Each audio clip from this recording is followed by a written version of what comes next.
L'histoire vraie ou pas de Pierre Bellemare. Au XVIIIe siècle, Anne de Wurtemberg, du nom d'un des États de l'Empire allemand, se fit remarquer par sa misanthropie.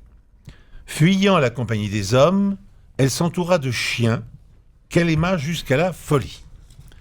On la surnomma d'ailleurs la duchesse aux chiens. Vers la fin du XVIIIe siècle, elle en possédait d'ailleurs plusieurs dizaines.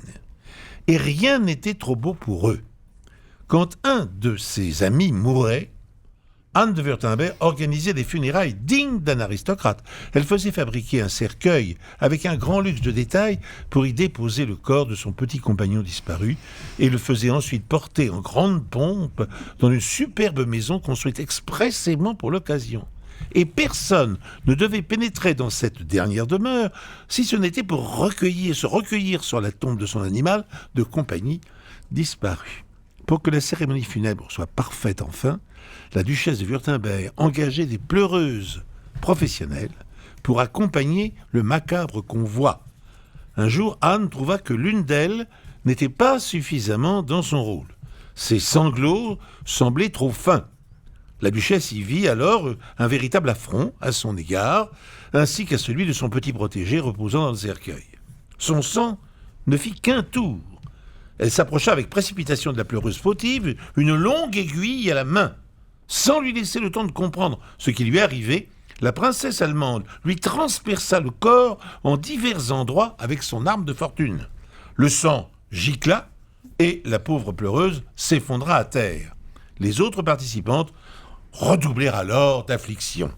Pour ce geste, le conseil souverain de Wurtemberg se réunit par la suite et condamna Anne de Wurtemberg à 5 années d'exil.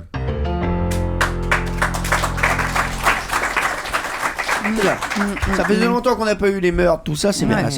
On retrouve Pierre Bellemare, on l'avait perdu, heureusement, il est de retour. Thomas Hervé, est-ce qu'on y croit? J'aime bien, j'y crois. En plus, justice laxiste, parce que 5 années d'exil, c'est pas beaucoup. Moi, je pense que c'est vrai. Jean-Luc Lemoyne. Oui, j'y crois parce que si elle pleure pas à la mort du chien, moi j'aurais fait pareil.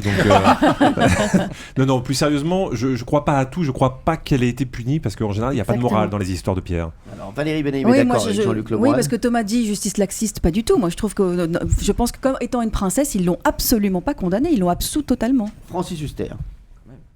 J'y crois. Vous y croyez? Oui, c'est tellement insensé que j'y crois. Pierre Bellemare, est-ce que cette histoire était vraie ou fausse?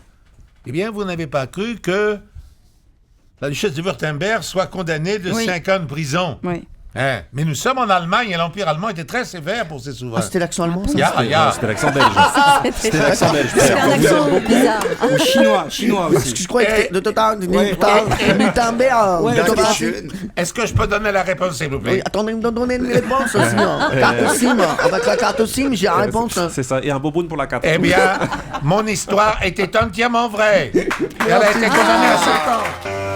Europe 1, les pieds dans le plat. Tous les jours, 10h30, 12h30. Cyril Hanouna.